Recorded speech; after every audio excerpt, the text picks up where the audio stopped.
La grâce est suivie, la chambre de référence.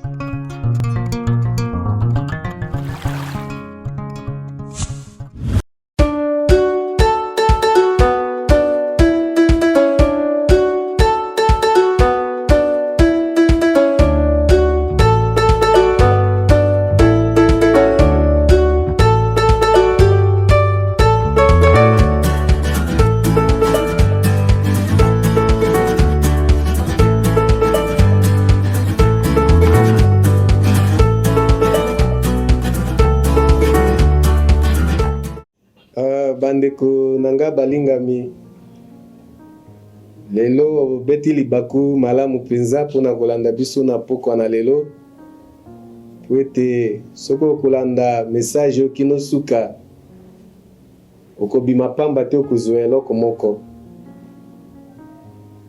yango shalom shalom na bandeko nyonso oyo bazolanda biso na mokili mobimba Kisasa Afrika mokili mobimba pesi bino bambote na kombo na Yesu Kristo ndeko yambo ete to banda masolo na biso tokoyeba kutika masolo yango na maboko na Nzambe tobondeli papa na lola merci po tozali elongo na biso na pokwa na lelo liloba oyo ezala biso te koloba ezala molimo santo kombo na ekumisama kati na nyonso ebandeli kino suka liloba oyo ebana kobuka mitema na mabanga nyonso ekolanda biso pembeni to mosika bato bazwa lobiko kati na yango na kombo na Yesu amen. Bandeko balingami na ngai nalingi bino mingi yango wana na memeli bino sango malamu na nkolo Yesu Kristo na pokwa na lelo o ndeko okomituna papa oyo lisusu nani nazali moko na basali na Nzambe mike katikati na mboka na Kisasa nabengami na kombo ya Olanga Halota Jeremy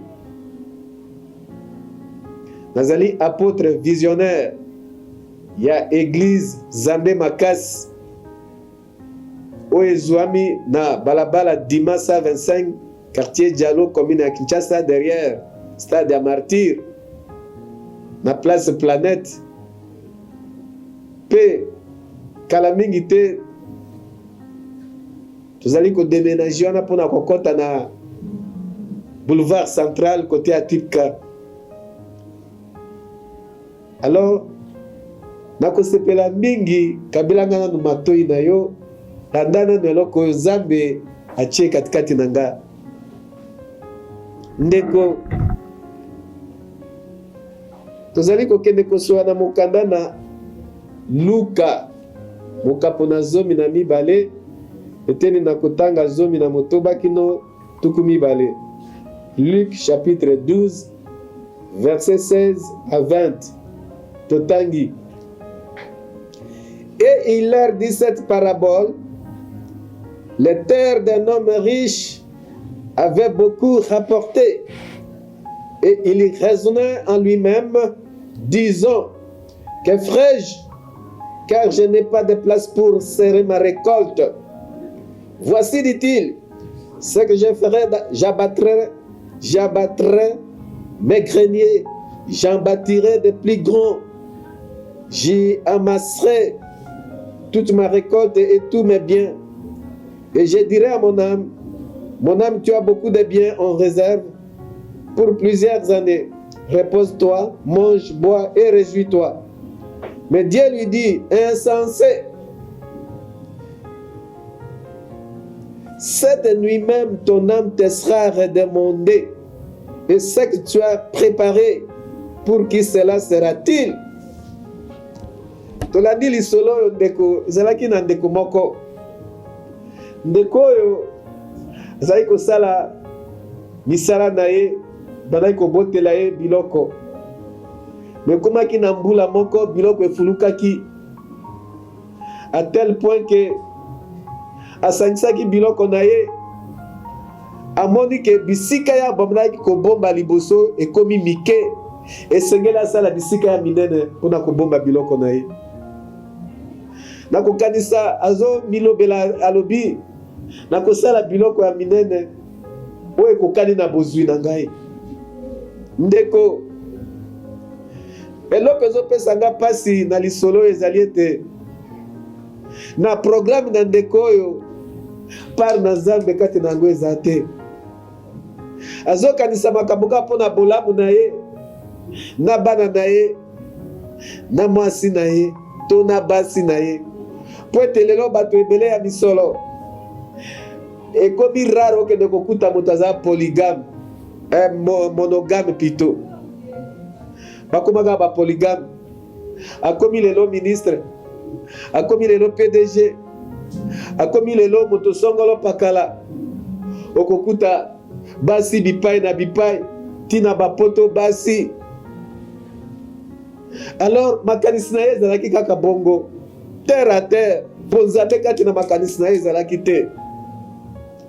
Azokanisa ata Nzambe ata moke te. Yoka makanisi na mutu. Nakosala bisika ya minene mpona bomba bozwi na ngai. Nakoyesa bisika yango minene po ete bozwi na ngai ekoka. Na verset 17 il alobi, et il raisonnait en lui-même disant, que ferai-je car je n'ai pas de place pour serrer ma récolte? Nakosala nini po ete nazali na esika ya kobomba bozwi na ngai te? Voici, dit-il, yoka makanisi na moto, ce que je ferai, j'abattrai mes greniers, j'en bâtirai des plus grands, j'amasserai toute ma récolte et tous mes biens. Awa alobi akosala bisika ya minene, akoamase yango, alobi toute toute kaka mpona ye moko toute, epa na ye ata par na Nzambe ezali te. Ndenge moko na bakristo mingi lelo bakomi kolanda bozwi oyo. Toute bareveni na yo, tout bareveni na yo, toute barekolte na yo, bozwi na yo nyonso bato bakomi kaka mpona ye moko, to mpona mwasi na ye, mpona bana na ye. Nzoka nde moto oyo ayebi Nzambe na bozwi na ye esengeli akanisa Nzambe. Ndeko oyo akanisaki Nzambe ata moke te. Baeglise ebele ezali na ville na Kisasa pe partout na Congo inachevé. Akokaki ata kozwa mbongo na yake ne kosisa eglise place moko te. Baorphelina ezali awa bebo ye azwaka ta kokende kotala ata baorphelin te. Baprisonnier bazolela kuna na boloko, nzala, bolumbu. Me ndeko oyo misolo na ye par na ye akokaki komemela baprisonnier te, kaka ye moko. Tokoloba nini mpona Nzambe? Dime na ye ayebi kutu eloko babengaka dime te, ndenge mpe yo ozala na oyebaka eloko babengaka dime te.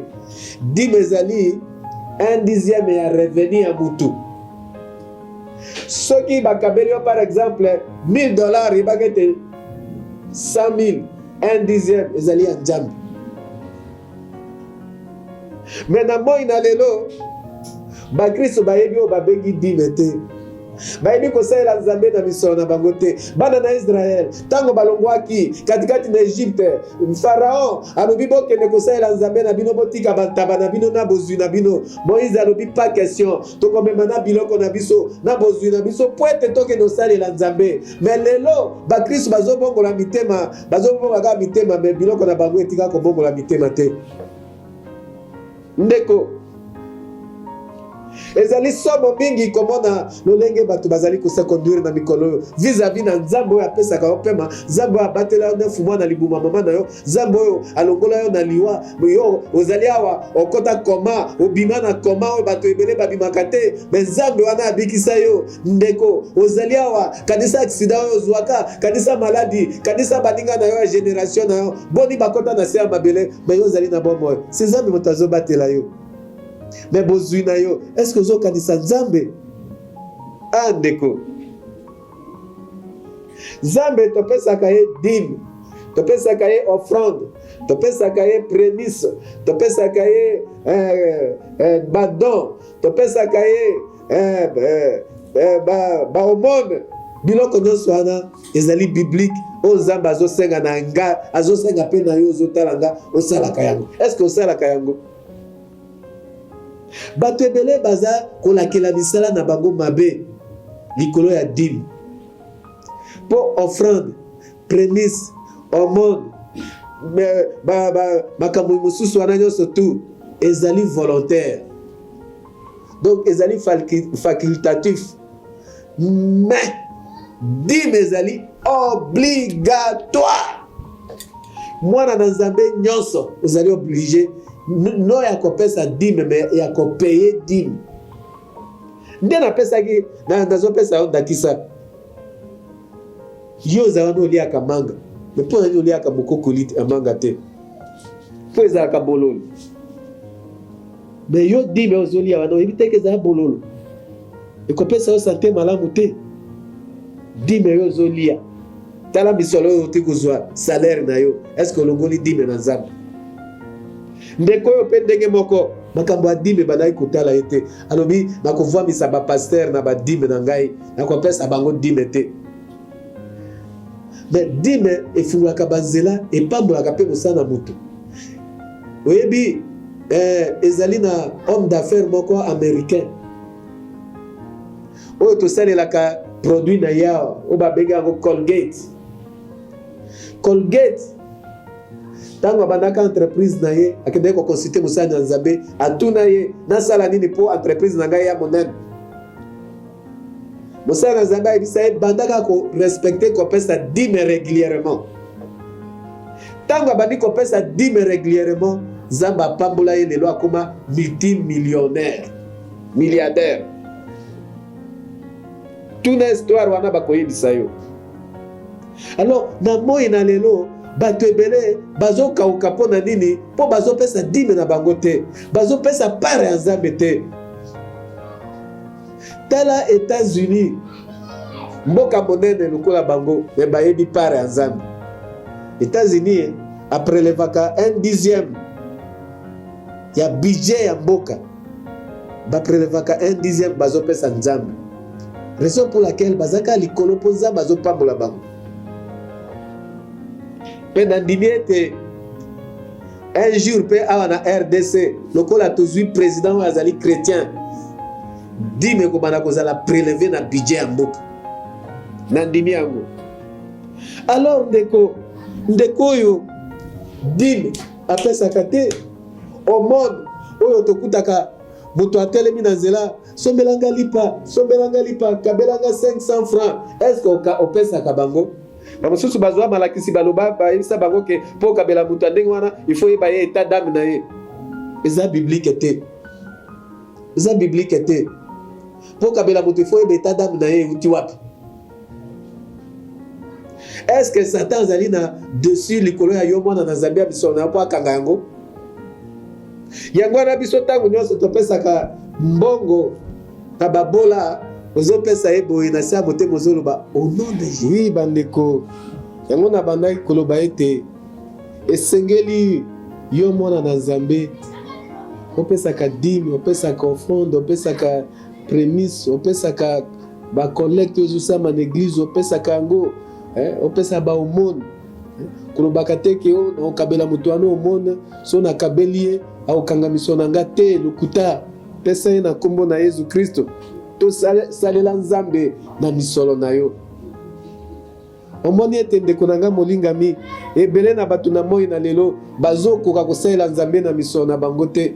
Misolo na bango ezokende na ba 2e bureau, ba 3e bureau, ba 4e bureau, voire même na basali na Nzambe lelo bamosusu bakomi koloba ete polygamie ezali autorisé.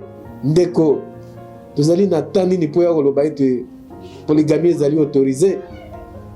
Biso toyebi na Biblia na Nouveau Testament na biso oyo mobali moko mwasi moko 1.3 ndenge 1 Corinthiens chapitre 7 verset 2 elobi yango.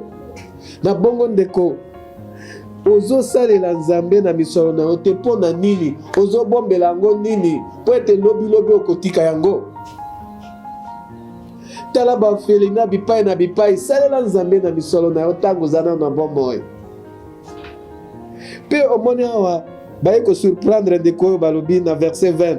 Mais Dieu lui dit, insensé, c'est de lui-même, ton âme te sera redemandée, et ce que tu as préparé, pour qui cela sera-t-il? Oyo ozo préparé ekozala pona nani?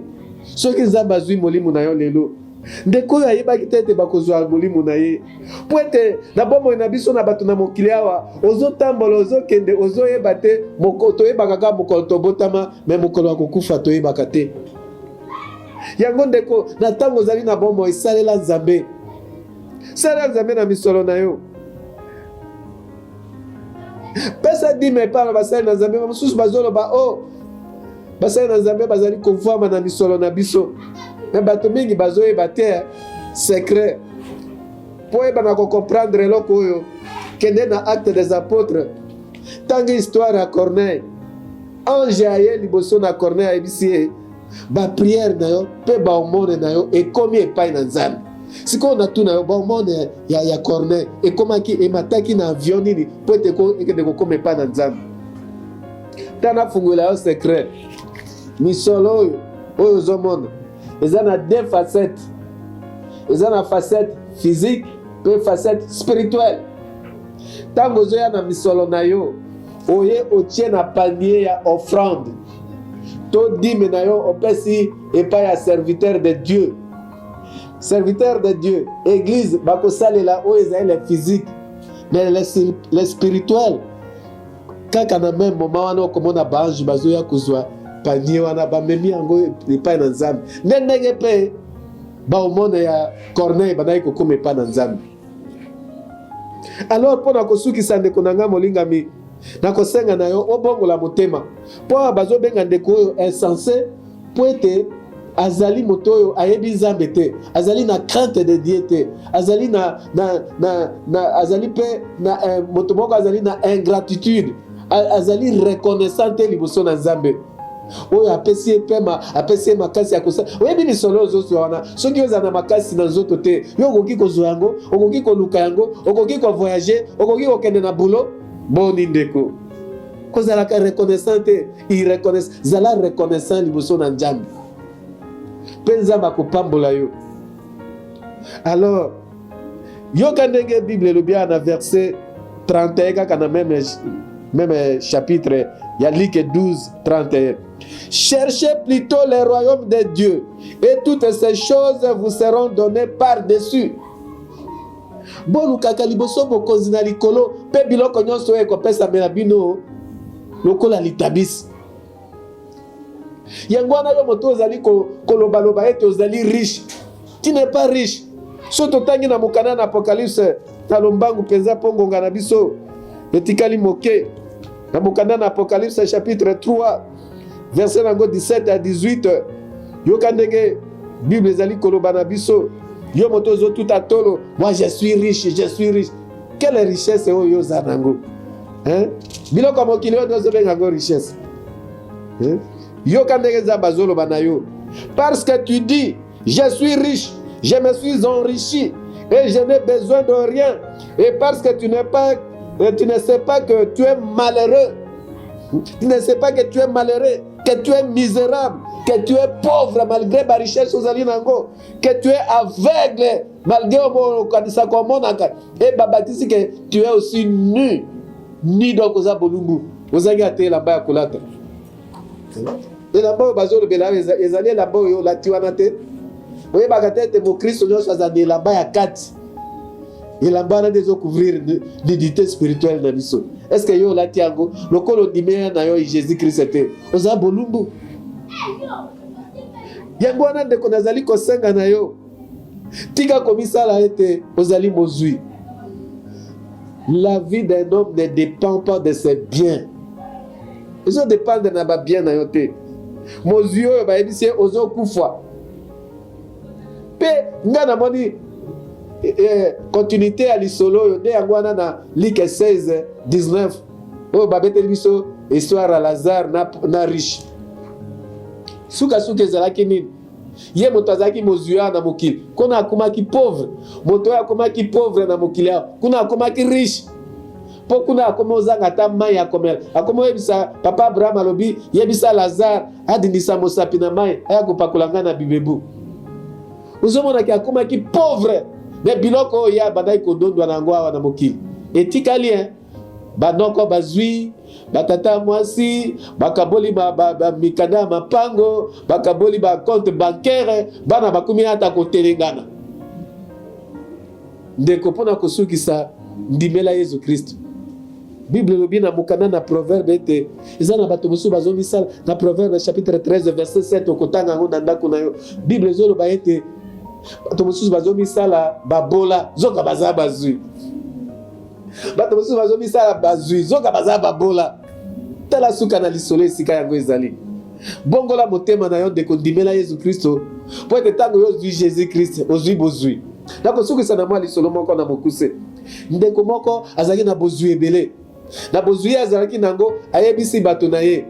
Bana na ye alobi mwana na mwana azwa eloko moko. Bana nyonso bazwi oyo azwi lopango, oyo azwi ndako, oyo azwi lopango, oyo azwi compte bancaire, oyo azwi bamituka, oyo azwi babato. Mais ndeko papa alobi biloko na nga nyonso bana na nga bapona eloko moko moko. Mais biloko nyonso ekotikala ezali ya mwana mosala na nga. Mais mwana moko ayekotala alobi so nazwi lopango non nga nazwa mwana mosala. Tango mwana mosala oyo akokoma mwana mosala na nga po ye pe azali parmi biloko oyo papa na biso atika. Tango nazwa mwana mosala na biloko nyonso papa alobi ekozala ya ye ekokoma ya ngai. C'est comme ça avec le royaume des cieux. Luka ozwa nanu Jésus Christ po ete kati na ye tout ye kati na Jésus libala ezali, voyage ezali, bénédiction ezali, kobota ezali, guérison ezali, délivrance tout ye. Tango yo ozwi Jésus Christ ozwi nyonso. En tout cas nzambe apambola bino. Tosukisi kopesa bambote na biso na mama Suzy kuna na mboka na Suède. Napesi susu mbote na bandeko na biso nyonso nzambe makasi kuna na Dima na Ujuku. Nazopesa mbote lisusu epai ya président national na biso ya RC papa na biso Dodo Kamba bambote. Nakobosa na pete évêque na biso Timothée oyo azali cordon ya commune ya Kinshasa bambote na bandeko nyonso baza na mikili mosika bambote na kombo na Yesu. Zamba pambola bino bayo. La grâce STV, la chaîne des références.